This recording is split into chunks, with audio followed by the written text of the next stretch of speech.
Hola a todos, en los pasados videos he estado hablando de algunos conceptos que tal vez sean nuevos para algunos de ustedes, como deconstrucción y cristianismo progresista. Son conceptos que también son un poco nuevos para mí, pero que yo los uso porque me han ayudado a agrupar experiencias e ideas para facilitar este camino desde la religión limitante hacia una autonomía espiritual y de pensamiento. También entiendo lo conflictivo de las etiquetas. Después de pasar muchos años etiquetado como cristiano, e inconscientemente como heterosexual, estuve demasiado limitado para conocerme a mí mismo, para saber hasta dónde podía llegar, cuáles eran mis límites, qué creía, qué me gustaba y qué quería hacer con mi vida. Y ahora no quiero volver a utilizar etiquetas que me limiten de nuevo. Pero como siempre, la idea en ambigüedad y equilibrio es ver las dos caras de la moneda. Estoy convencido que las cosas en la vida y en la espiritualidad no son blanco o negro, sino que las dos partes opuestas siempre ofrecen facetas importantes, y en el equilibrio de esas partes opuestas encontramos la verdad, o al menos nuestra verdad personal. Así que las etiquetas también tienen un lado útil, y en este caso es el de nombrar las cosas, agrupar experiencias y características para poder llegar a comprenderlas mejor. En el último video les hablé un poco sobre el cristianismo progresista, y en esta ocasión quiero ampliar un poco más el tema y explicarles realmente qué significa ser cristiano progresista.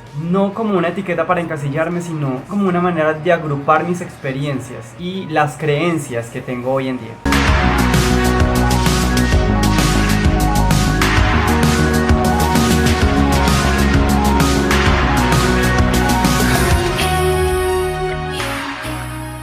La iglesia emergente, fe posmoderna, teología liberal, la izquierda cristiana, los progre, son otras maneras de llamarlo. Cuando estaba pensando en la idea de abrir este canal, sabía que en algún momento iba a tener que hablar del cristianismo progresista, y quería ver si ya existía alguien que hablara sobre este tema, así que hice una búsqueda rápida en Google y en YouTube, y me sorprendió encontrar que todos los resultados que encontré eran en contra del cristianismo progresista, como la nueva amenaza para la iglesia cristiana. Porque en resumidas cuentas somos herejes disfrazados de cristianos tratando de destruir la iglesia desde adentro.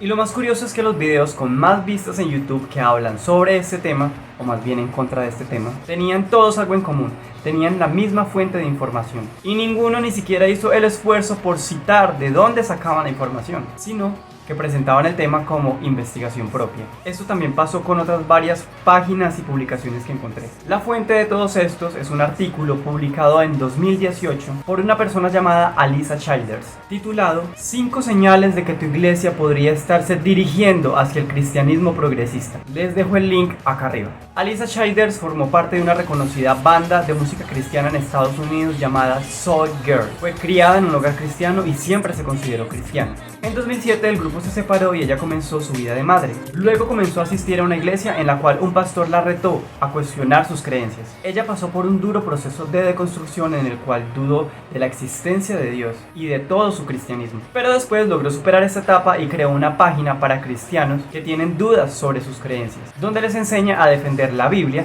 y la doctrina cristiana tradicional como único camino hacia la verdad, y desmintiendo todo lo que diga el cristianismo progresista. Si hacen una búsqueda en Google sobre cristianismo progresista, terminarán inevitablemente topándose con Alisa Childers, y es allí de donde se sustentan algunos pastores latinos que no investigan por su cuenta. Así que para contarles lo que es el cristianismo progresista, vamos a mirar lo que dice de él Alisa Childers, y si estoy de acuerdo o no, revisando el artículo punto por punto.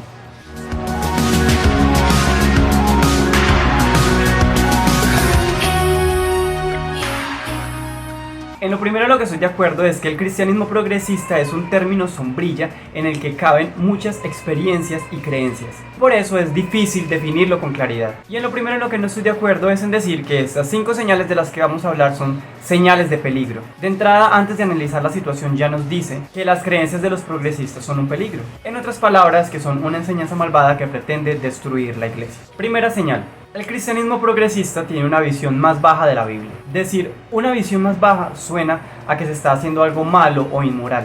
Históricamente, la Biblia ha sido vista como la palabra final y definitiva de Dios, el creador del universo que nos escribió en español. Se ha visto de una manera autoritaria y sin posibilidad de cuestionarla, donde todo su contenido debe seguirse y obedecerse al pie de la letra. Prácticamente se cree que si Jesús es Dios y Jesús es la palabra hecha carne, entonces la Biblia es el mismo Dios. Esta creencia es la que ha causado tantas malas interpretaciones y enseñanzas opresivas, dañinas y legalistas. El cristianismo progresista no cree que la Biblia sea Dios, Sí cree que en ella habló Dios, mostrando historias de fe, de amor y de búsqueda de la verdad a través de personas. Pero el adoctrinamiento legalista en el que la Biblia se enseña como una lista de mercado en la que debes memorizar, aprender, repetir y cumplir cada regla, o de lo contrario no estás agradando a Dios y terminarás en el infierno, es lo que no cree el cristianismo progresista. Debemos reconocer que la Biblia es un libro humano, donde humanos escribieron sobre Dios, no Dios sobre sí mismo. Ni siquiera el mismo Jesús escribió sobre él en la Biblia. El tema de la Biblia es el más complicado de hablar y yo sé que muchos de ustedes pueden dejar de ver este canal por lo que puedo decir aquí, pero la Biblia no es infalible. Ha pasado por muchas manos, por muchas traducciones, donde las personas que han traducido e interpretado lo que ella dice lo han hecho desde su misma imperfección y lo que ellos creían que era verdad desde su posición. Evidentemente todas esas personas fueron hombres y evidentemente eran blancos y muchísimo más evidente eran heterosexuales. Ellos escribieron y tradujeron la Biblia. Recordemos que la Biblia fue escrita en un idioma que ya no se habla, en el arameo, no en español, ni siquiera en inglés. Del arameo fue traducido al griego, del griego al latín, del latín al italiano, al francés y al inglés y mucho después al español. Por ejemplo, la palabra homosexual fue incluida en 1946. ¿Cómo ellos pueden decir que Pablo dijo que los homosexuales no heredarán el reino de los cielos, cuando Pablo no conocía la palabra homosexual? Si algo es cierto para mí es que debemos usar el amor para saber qué significa la Biblia, no la Biblia para saber qué significa el amor. Ahí es donde adquiere su verdadero valor.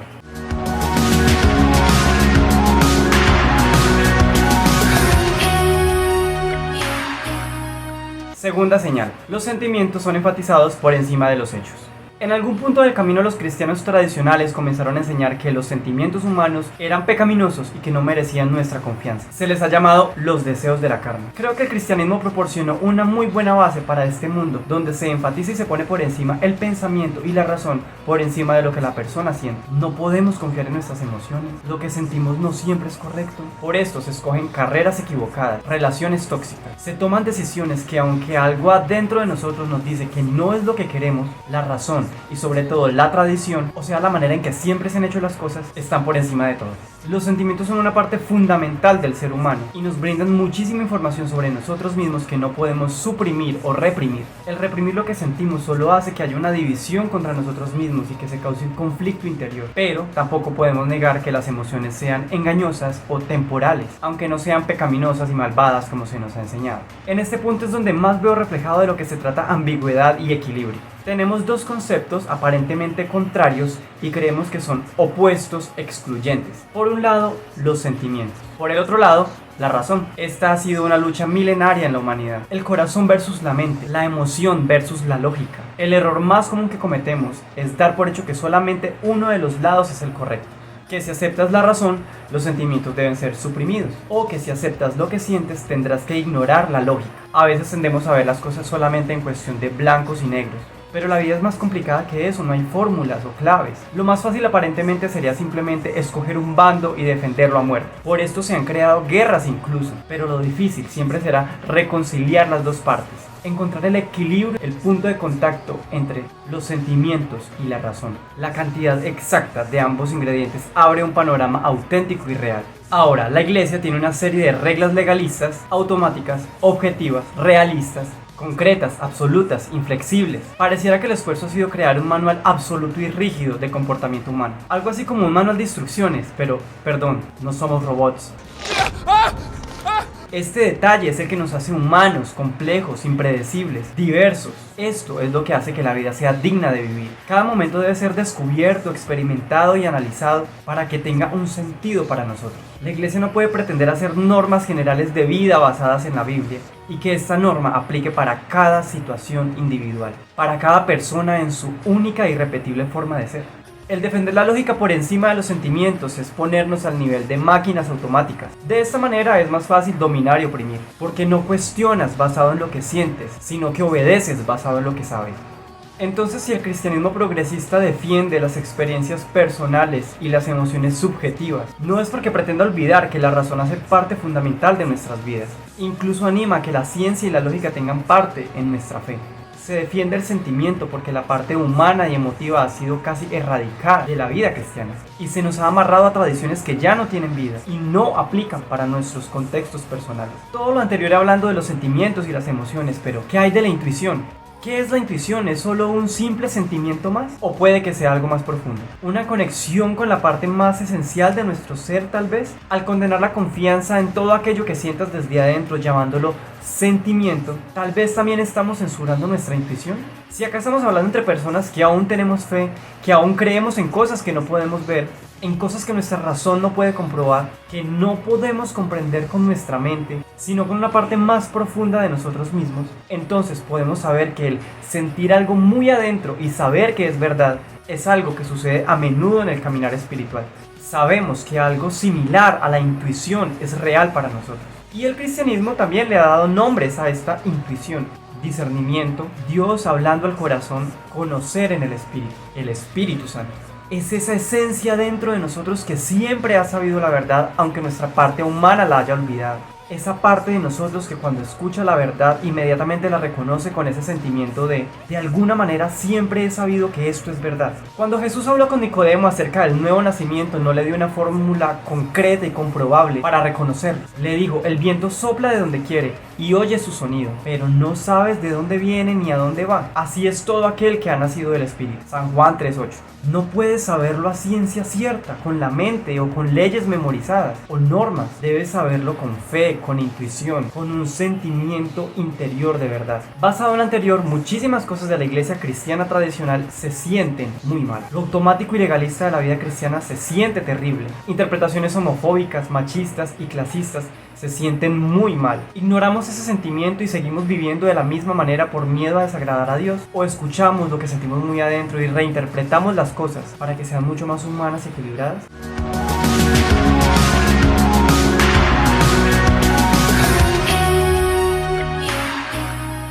Tercera señal: las doctrinas cristianas esenciales están abiertas a la reinterpretación. En este punto 3 estoy casi totalmente de acuerdo con Alisa Childers, aunque ella lo vea como algo negativo. Yo creo que el hecho de que los cristianos progresistas estén abiertos a redefinir y reinterpretar la Biblia es algo sano y positivo. Si no fuera así, no podríamos crecer. Aferrarnos a ideas y doctrinas y hacer leyes de ellas es demasiado limitante para la humanidad, para la vida en general, que es cambiante por definición. Sí creemos en un Dios que no cambia, pero no en el hecho de que las tradiciones humanas basadas en la Biblia no puedan cambiar, sino basados en que su amor es eterno y asequible para todos. Todo lo demás puede cambiar. Si no fuera así, los cristianos protestantes no existiríamos. Sin Martín Lutero y sus 95 tesis, clavadas en la puerta de la Iglesia de Todos los Santos en 1517, donde reinterpretaba las doctrinas cristianas esenciales que conformaban a la Iglesia católica de ese momento, seguiríamos flagelándonos, pagando penitencias para salvarnos del infierno y rogando por la liberación de las almas del purgatorio. Las doctrinas son humanas y siempre deben estar en constante revisión y reinterpretación. A los dos temas que más le tienen miedo de ser reinterpretados es el matrimonio entre personas del mismo sexo y el aborto. Dicen que no hay vacas sagradas, o sea que nada es absoluto y todo puede ser reinterpretado. Y de eso ya hablamos en el punto anterior. No hay fórmulas, la vida no es blanco y negro, no somos robots, somos humanos. Las leyes deben hacerse a la luz de la conciencia de la vida actual y de las personas en su individualidad y de los contextos sociales y culturales. Es verdad que la ética debe seguir siendo igual, cosas básicas como los derechos humanos nunca serán negociadas porque son principios que no cambian, pero enseñanzas nocivas y destructivas o en su caso irrelevantes sí deben hacerlo.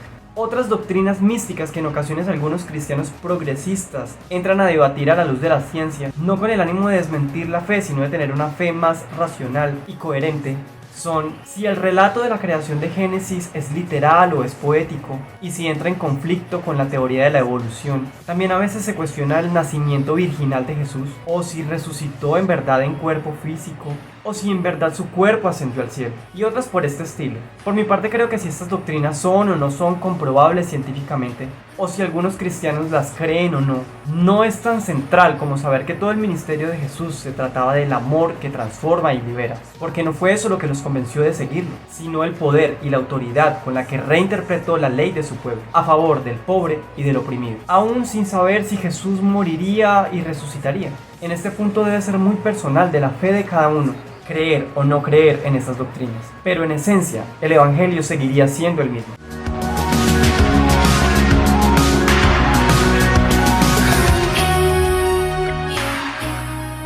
Cuarta señal: se redefinen los términos históricos. Nuevamente estoy casi totalmente de acuerdo. El cristianismo progresista redefine muchos términos que históricamente han significado algo en concreto durante siglos para los cristianos históricos. Pero acá ya entro a ver cierta obsesión por defender la tradición, lo clásico, lo conservador, lo de siempre, solo por el hecho de que siempre se ha hecho de alguna manera. Y eso no quiere decir que no se deba revisar y que no pueda estar abierto al cambio. Una costumbre, ley, doctrina o enseñanza no tiene valor por la cantidad de años que lleve siendo practicada. Una creencia debe tener valor en sentido del amor y la transformación que trae a aquella persona que recibe esa enseñanza. Con esto no pretendo decir que todas las tradiciones deben ser abolidas o cambiadas. Hay tradiciones constructivas, justas y amorosas, pero hay muchas otras tantas abusivas y descontextualizadas. En el artículo se presentan dos ejemplos de términos históricos: inspiración y amor. La palabra inspirar viene del latín inspirare, in en español en, y spirare en español soplar. En resumen, para los cristianos históricos, el término inspiración divina significa que Dios de manera literal sopló o susurró en la mente y el corazón de los escritores las palabras exactas que debían ser escritas en la Biblia. De esta manera se cree en la inerrancia de la Biblia, o sea que es infalible, que no se equivoca, que es literal. Se cree que los escritores sirvieron de escribanos y que no pusieron en los escritos nada de ellos como humanos imperfectos, sino que transcribieron fielmente las palabras dictadas por Dios. Claro que la doctrina de la inspiración se fue moldeando a través de los años, y eso que Dios no cambia. Luego se dijo que no era algo tan literal como que Dios susurrara al oído del escritor lo que debía escribir, sino que Dios, a través de sueños, palabras insinuadas, ángeles, o dándole al escritor una visión general de lo que debía decir, el escritor ponía el mensaje en sus propias palabras, pero seguía siendo fiel al mensaje de Dios. En este caso, si el escritor se equivoca en algunos detalles, el Espíritu Santo no entra a intervenir. De esta manera se explican algunos errores en la Biblia, así como notas incorrectas en canciones inspiradas. Sí, también hay canciones inspiradas por Dios. Para los cristianos progresistas, la inspiración de la Biblia no es algo literal, no es algo tan concreto y físico como dictar palabras a la mente de una persona. Se acerca más a la idea de la inspiración general que dice: la Biblia es la palabra de Dios, pero no palabras de Dios. O también, la Biblia contiene la palabra de Dios. No quisiera volverme cansón con el tema de la ambigüedad y el equilibrio, pero creo que es la única manera de reconciliar las partes opuestas. Por un lado tenemos que la Biblia la dictó Dios al pie de la letra, y por el otro lado tenemos que la Biblia es un simple libro como cualquier otro. La pregunta es, ¿qué tenemos en el centro? ¿Cuál es el equilibrio?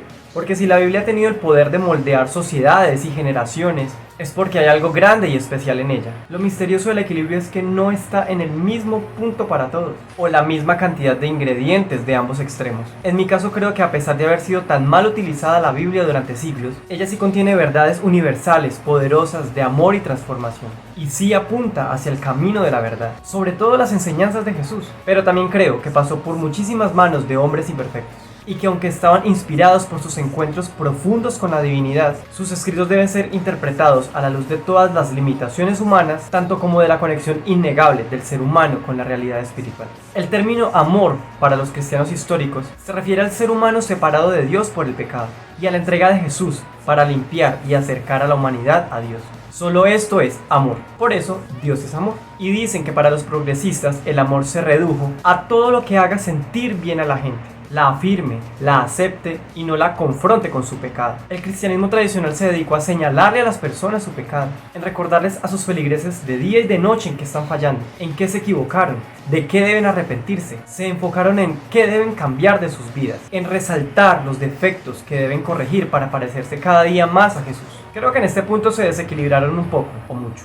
Supongo que los progresistas solo buscan un poco de equilibrio, en no solo resaltar el error, sino también y mucho más resaltar lo bueno, en rescatar la dignidad de la persona, en dejar de señalar a la prostituta, al alcohólico, al drogadicto, al adúltero, y recordarles lo pecadores que son y comenzar a recordarles que como creación de Dios son buenos en gran manera, que valen delante de los ojos de Dios, que no son material desechable o lo malo y más vergonzoso de la sociedad, que en ellos aún hay mucho que rescatar, y que a diferencia de cómo los ve la sociedad, Dios los ve con demasiada dignidad y belleza. Esto puede transformar las vidas más que la condenación constante. Y acá no se trata de no confrontar el pecado. El cristianismo progresista también confronta, solo que ya no confronta al oprimido y al marginado, sino al que está en el poder, al líder religioso opresor, a las enseñanzas nocivas. Confronta a la iglesia a revisar cómo ha estado actuando, tal como hizo Jesús con aquellos que se creían justos en su propia opinión y condenaban a los demás.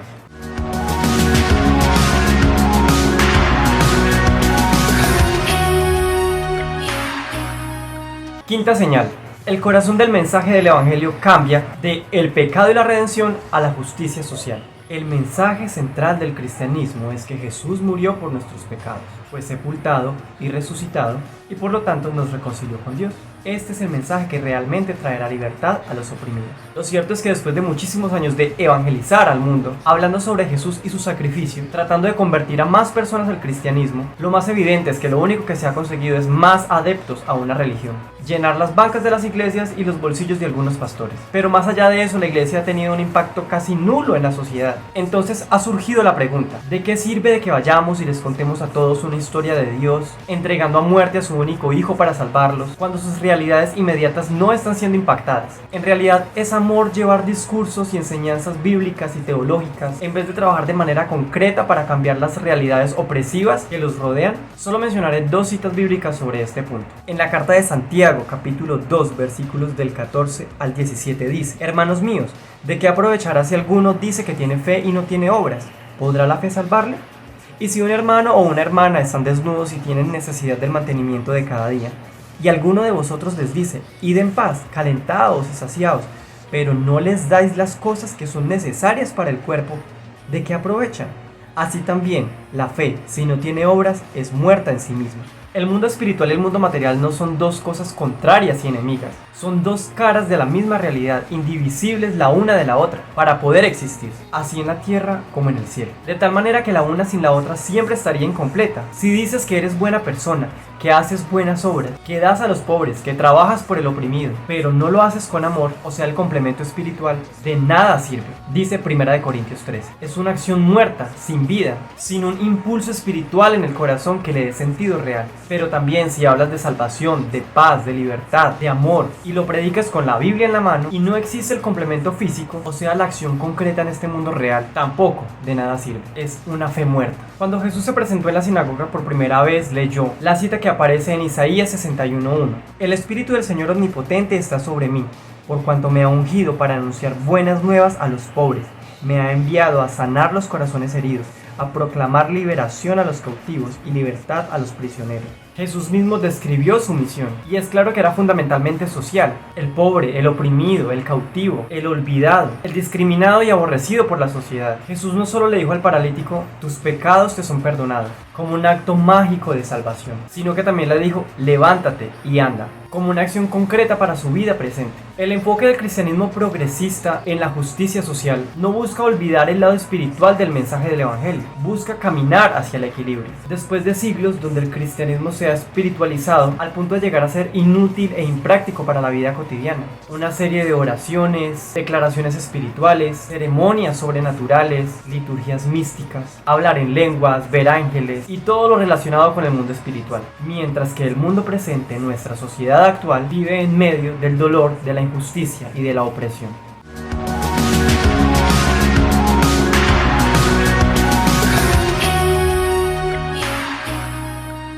Estos son los 5 puntos con los que Alisa Childers busca definir qué es el cristianismo progresista. Como ya dije, es un término sombrilla en el que caben muchas creencias y pensamientos sobre el cristianismo, pero creo que un buen resumen para saber de qué se trata es ambigüedad y equilibrio. Trabajamos por un evangelio más humano, más real, menos legalista y aferrado a las tradiciones, que tenga en cuenta siempre las 2 caras de la moneda, las diferentes facetas de las historias, y trate de caminar hacia un equilibrio sano donde puedan hacer la libertad, la paz y la justicia. De nuevo, gracias a todos los que han apoyado este canal, gracias por sus buenos comentarios, por ver los videos. Me gustaría saber qué piensan sobre este tema. ¿Están de acuerdo con todo lo que el cristianismo progresista propone? ¿O en qué puntos no están de acuerdo? Si esta información les pareció útil, no olviden compartir el video y suscribirse a este canal acá en este botón, para que no se pierdan ningún video. Un abrazo a todos y hasta la próxima.